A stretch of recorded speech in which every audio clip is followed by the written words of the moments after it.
ঠিক আছে, কানের জন্য ব্যায়াম লাগে না। এবার দেখেছেন যে কানটা ধরেছে 1 2 3 4 5 6 কান ধরছে না, এটা ব্যায়াম করার দরকার নেই। আল্লাহ রাসূল সাল্লাল্লাহু আলাইহি সাল্লাম বলে গেলেন যে তোমরা সালাত আদায় করো 5 ওয়াক্তে। সালাত বিহীন একটা মানুষের ঈমান থাকতে পারে না, সালাত বিহীন জান্নাতে যেতে পারে না। তো আমরা এত জানার পরেও সালাত ত্যাগ করছি কিভাবে? আচ্ছা, মসজিদে যখন ঢুকছি তখন আমরা আসসালামু আলাইকুম এগুলো আমরা তো জানি, কমন জিনিস, কিন্তু আমরা খেয়াল রাখি না। ডানটা দিয়ে আসসালামু আলাইকুম আল্লাহুম্মা তাহিয়া বলতে রাখি না। তাহলে বস আসসালামু আলাইকুম বাম্মা দিয়ে বলবেন আল্লাহুম্মা ইন্নী আসসালুকা তাসলিকা। যখন কানে ধরবেন পায়ে পা গাড়ে কাট লাগিয়ে দেবেন। এই আঙ্গুলে লাগানো তো হাদিস নেই যে আপনাকে পড়ে আঙ্গুলের সাথে পড়ে আঙ্গুল ফেরাতে হবে, এটা কোনো কথা নয়। ছোট বাচ্চা হোক আর বড় হোক আর যুবক হোক, যেই হোক গাঁটে লাগাবেন, গাঁটে সোজা স্টেপ।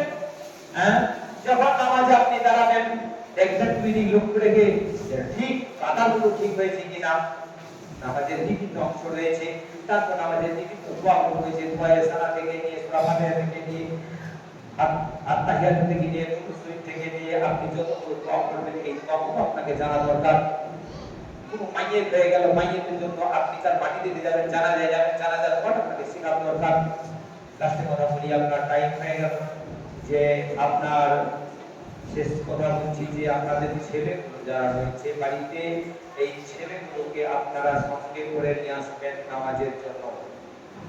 যেসব ছেলে মেয়েগুলো আপনাদের বাড়িতে রয়েছে তাদের আরবি শিক্ষা খরচ করেছেন, আল্লাহ খরচ করেছেন যে আরবি শিক্ষা করার জন্য খরচ করা হলো। তো আরবি শিক্ষা আপাতত কোরআনটা শিখুক আপনার ছেলেটা, আপনার মেয়েটা, পাঠিয়ে দিতে হবে, তাকে জানতে হবে, কোরআন বুঝতে হবে।